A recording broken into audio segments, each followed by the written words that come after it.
जय हिंद प्यारे साथियों, मैं आपका चंदू सर मैथ्स के इस यूट्यूब क्लास में आपका स्वागत करता हूं। तो आज 18 सितंबर को सीजी टेट का एग्ज़ाम संपन्न हो चुका है, जिसके प्रथम पाली के पहले शिफ्ट के पूरे 30 मैथ्स के क्वेश्चन हम देखने वाले हैं। चलिए तो बिना किसी देरी के क्वेश्चन स्टार्ट करते हैं।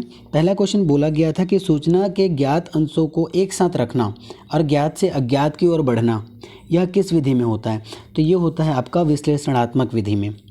दूसरा क्वेश्चन देखेंगे, 3, 8, 9 x का औसत मान 6 है तो x का मान कितना होगा? तो औसत होता है आंकड़ों का योग बटे आंकड़ों की संख्या। इन चारों मान को अगर आप ऐड करते हैं तो आएगा 20 + x बटे 4 बराबर 6। x के लिए जब हल करेंगे तो यहाँ x बराबर 4 निकल करके आ जाएगा, क्योंकि 20 + x बराबर 24 आएगा। 20 को उधर ट्रांसफ़र करेंगे तो x बराबर 4। सिंपल सा क्वेश्चन है। तीसरे क्वेश्चन के आंसर में मुझे कन्फ्यूज़न है, तो ये क्वेश्चन का आंसर जिसको भी पता होगा कमेंट में बता देंगे एक बार। क्वेश्चन नंबर 4 देखिएगा, गणित अधिगम का मूल्यांकन मूलतः होना चाहिए। तो ये निदानात्मक भी होना चाहिए, योगात्मक भी होना चाहिए, रचनात्मक भी होना चाहिए। तो इसका सही आंसर हो जाएगा ऑप्शन नंबर डी, उपरोक्त सभी। चलिए अगला क्वेश्चन देखते हैं, कौन सी अवधारणा अधिक अमूर्त है? तो इस क्वेश्चन का आंसर होगा बीजगणितीय अवधारणा जो है वो अधिक अमूर्त होती है। क्वेश्चन नंबर 96 देखिएगा, यहाँ पे बोला गया है कि आयतन और द्रव्यमान के बीच क्या संबंध है? जहाँ द्रव्यमान m से और आयतन v से और घनत्व d से अंकित किया जाता है। तो जो घनत्व होता है ना, वो द्रव्यमान और आयतन का अनुपात होता है। घनत्व, यहाँ पे घनत्व को d से दर्शाया गया, तो घनत्व मास, द्रव्यमान और आयतन के अनुपात को बोलते हैं। इसका यूनिट भी केजी पर मीटर क्यूब होता है। घनत्व का, मास का केजी में लेकर चलते हैं और वॉल्यूम का मीटर क्यूब में लेकर चलते हैं। तो यहाँ से अगर हम रिलेट करें तो मास बराबर d इंटू वी आ जाएगा। ऑप्शन नंबर ए सही है इसका, m = d इंटू वी या v इंटू डी। 97 नंबर का क्वेश्चन देखेंगे। 97 नंबर के क्वेश्चन में बोला गया है कि व्यक्ति ए किसी काम को 20 दिन में करता है, उसी काम को व्यक्ति ए और व्यक्ति बी दोनों मिलकर 15 दिन में करते हैं। यदि पूरे काम का 400 रुपये उन्हें मिलता है तो दोनों को बंटवारे में कितना कितना मिलेगा? चलिए इसका सॉल्यूशन देखते हैं पहले। ओके, बोला क्या गया है कि व्यक्ति ए जो है वो 20 दिन में कार्य को कर लेता है और व्यक्ति ए और बी दोनों मिल करके उस कार्य को 15 दिन में कर लेते हैं। इसमें अगर हम इस क्वेश्चन को सॉल्व करें तो इन दोनों का एलसीएम मेथड लेकर के करते हैं हम, तो एलसीएम आ जाएगा इनका 60 अगर एलसीएम आ रहा है तो इंडिविजुअल इन दोनों की इफ़िशियंसी जो है वो आ जाएगी यहाँ पे 3 और यहाँ पे 4। 60/15 करोगे तो 4 निकल के आएगा और 60/20 करोगे तो 3 निकल के आएगा। ये जो 3 और 4 है वो ये बता रहा है कि ए अकेले एक दिन में 3 काम कर रहा है और ए और बी मिल करके 4 काम कर रहे हैं। तो देखिए 3 काम तो अकेले ए कर रहा है, तो बी कितना कर रहा होगा? 4 दोनों मिल करके कर रहे हैं, मतलब बी ने सिर्फ एक काम किया। मतलब ये है कि ए और बी का अनुपात यहाँ से निकल करके आ गया 3:1। 400 रुपये काम का मिल रहा है टोटल, तो 400 को अनुपाती रूप से 4 अनुपात में हम यहाँ पे बांट रहे हैं, यानी कि 1 अनुपात की वैल्यू हो जाएगी 100। 1 अनुपात की वैल्यू 100 होगी तो ए और बी को क्रमशः 3:1 के अनुपात में धनराशि मिल रही है, मतलब इसको 300 रुपये मिल जाएंगे ए को और बी को मिल जाएगा 100 रुपये। तो 300 और 100 रुपये देखते हैं कौन से ऑप्शन में हमारा है। इसमें ऑप्शन नंबर ए है, 300 रुपये ए को और बी को 100 रुपये। नेक्स्ट क्वेश्चन देखेंगे, क्वेश्चन नंबर 98। इसका सॉल्यूशन में भी मुझे थोड़ा कन्फ्यूज़न है। आई थिंक इसका उपयोग तो सभी आएगा। जिस साथी को भी इसका आंसर सही तरीके से पता है वो कमेंट करके बता देंगे। अगला क्वेश्चन देखते हैं, क्वेश्चन नंबर 99। इसमें भी थोड़ा सा कन्फ्यूज़न है मुझे, बाकी नेक्स्ट क्वेश्चन देखते हैं। निम्नलिखित में से गणित की प्रकृति का संबंध किससे नहीं है? किससे नहीं है बोला गया है, तो शुद्धता से है, विशिष्ट क्रम से है, विस्तारित अभिव्यक्ति इससे नहीं है, विस्तारित अभिव्यक्ति से नहीं है, स्वरूप से भी होता है। तो क्वेश्चन नंबर 100 का आंसर हो जाएगा सी।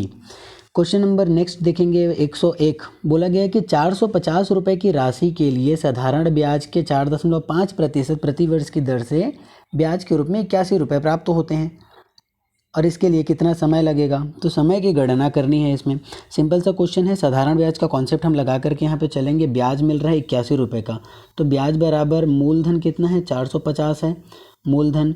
दर यहाँ पे लग रहा है 4.5, तो इसको मैं लिख लेता हूँ 9/2 और समय हमको ज्ञात करना है।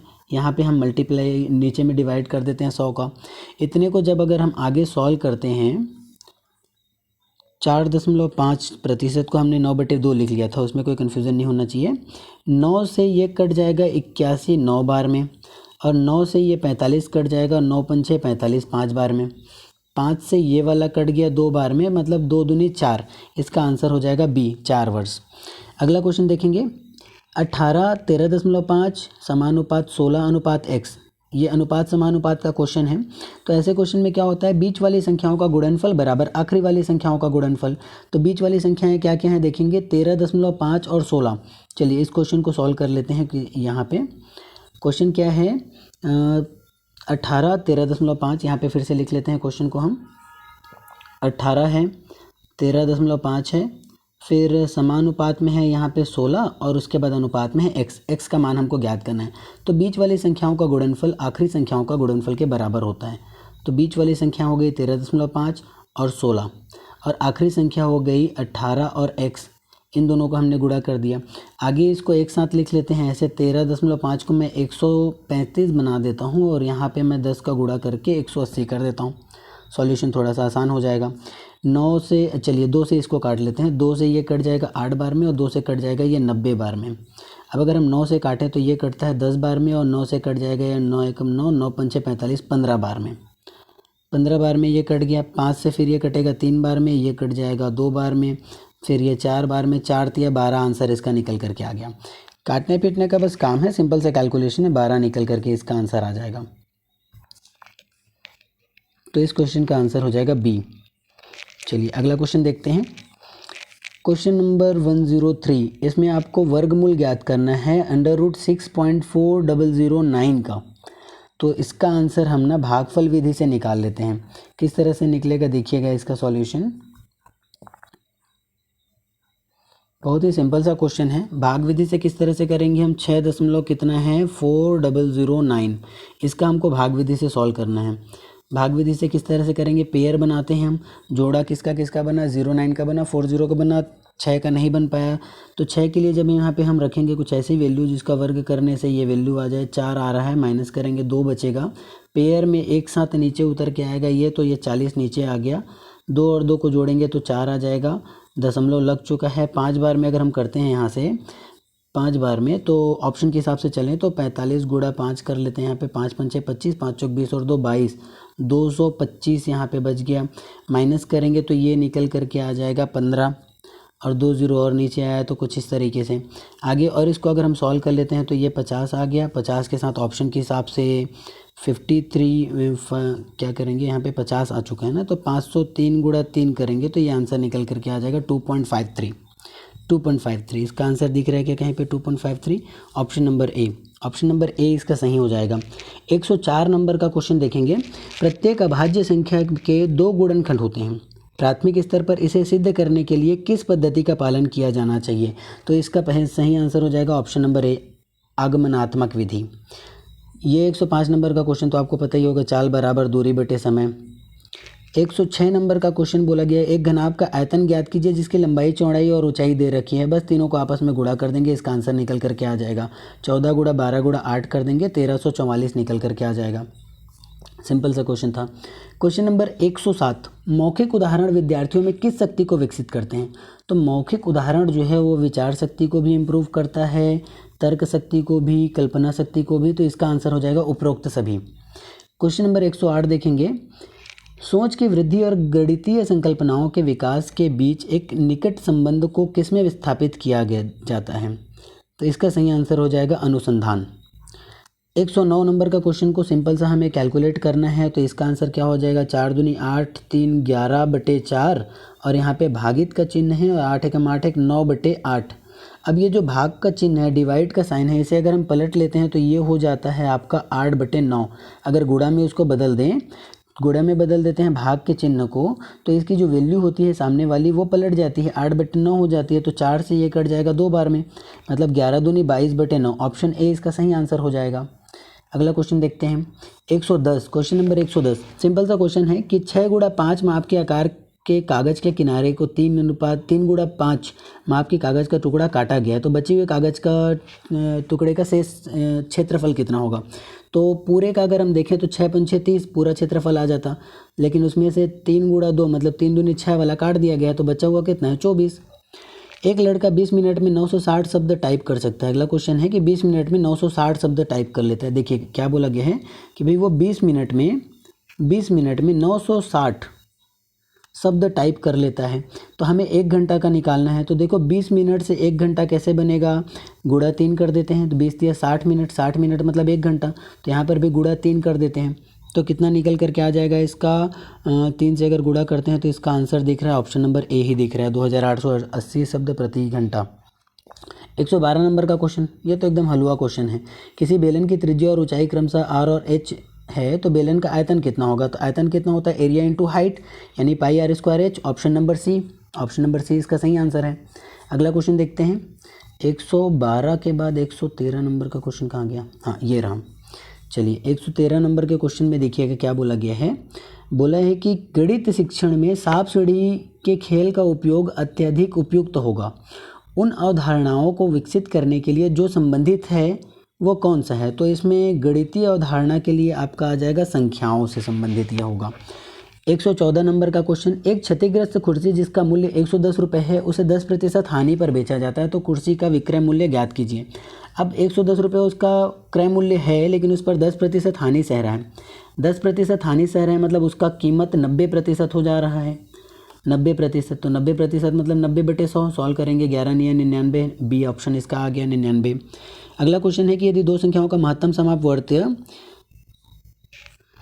15 तथा उनका लघुत्तम समापवर्त्य 300 है तो उन संख्याओं उनमें से एक संख्या दे रखा है 60 है तो दूसरी संख्या क्या होगी। तो इसके लिए एलसीएम एचसीएफ का जो फॉर्मूला वाला मेथड है वो उस मेथड से हमको कर लेना है। क्या बोला जाता है कि दो संख्याओं का लघुत्तम समापवर्तक और उनका महत्तम समापवर्तक का जो गुणनफल होता है वो दोनों संख्याओं के गुणनफल के बराबर होता है। मतलब एचसीएफ दे दिया है इसका 15, एलसीएम दे दिया है 300 और इनका जो दोनों संख्याओं का गुणनफल होगा उसमें से एक संख्या ए है दूसरी संख्या बी है, हम मान लेते हैं। 60 से काटेंगे 5 बार में कटा, 15 पंछे 75, इसका आंसर सही है। 3/60 को प्रतिशत में बदलिए, 3/60 चलिए देख लेते हैं। 3/16 को प्रतिशत में बदलना है।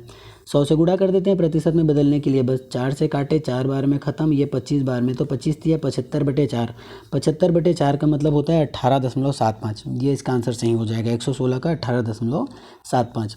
अगला क्वेश्चन देखेंगे 117 नंबर का क्वेश्चन। इसमें बोला गया कि निम्नलिखित भिन्न को बढ़ते क्रम में लिखिए। बढ़ते क्रम में मतलब छोटे से बड़ा। तो इसको आप या तो दशमलव के रूप में सॉल्व कर लो या तो फिर इसको ना किसी एक को, ऊपर वाले को या नीचे को, अंश को या तो हर को बराबर बना लो। ऊपर वाली वैल्यू छोटी दिख रही है 9, 3 और 5, इसका एलसीएम ले लेते हैं। तो 9, 3, 5 का एलसीएम हो जाएगा 45। तो ऊपर में तो 45 आ गया। दशमलव के रूप में भी आप सॉल्व कर सकते हो इस क्वेश्चन को। मैं इसको एलसीएम मेथड से कर लेता हूँ। 45 इसका एलसीएम आ गया सभी का, तो 45, 45, 45 तीनों संख्या को हमने लिख लिया। 45 का पहली संख्या से गुणा करोगे तो इसको हल करने के बाद नीचे में आ जाएगा 70। दूसरे में जब 4 के साथ 3/4 के साथ इसको सॉल्व करोगे तो नीचे आ जाएगा 60 और 5/11 के साथ आप एलसीएम के साथ सॉल्व करोगे तो ये निकल करके आ जाएगा 99। अब ऊपर में अगर कोई वैल्यू सेम रहती है तो नीचे में जो वैल्यू बड़ी है, हर जिसका बड़ा रहता है वो वैल्यू छोटी होती है, मतलब सबसे छोटी हो जाएगी। इससे रिलेटेड जो भिन्न है वो मतलब 5/11 सबसे छोटी हो जाएगी। तो ऑप्शन बी, ऑप्शन ए तो ख़त्म। ऑप्शन बी और सी के हिसाब से अगर देखा जाए तो दूसरा नंबर का 45/70 दूसरा नंबर का बड़ा भिन्न होगा, यानी कि आपका 9/14 मतलब ये ऑप्शन नंबर सी सही हो जाएगा इसका। दशमलव के रूप में भी आप हल करके इसको बना सकते हैं। क्वेश्चन नंबर 118 देखेंगे। बोला गया कि दो समपूर्णांकों का योग सदैव सम होता है। दो समपूर्णांकों का योग सदैव सम होता है, किस विधि से यह सिद्ध किया जा सकता है। तो यह सिद्ध किया जा सकता है आपका आगमन विधि द्वारा। आंसर होगा इसका ए। 119 नंबर का क्वेश्चन देखेंगे। निम्नलिखित में से क्या गणितीय शिक्षण के मूल्यांकन का आयाम नहीं है। आयाम नहीं है ये बात को बताना है।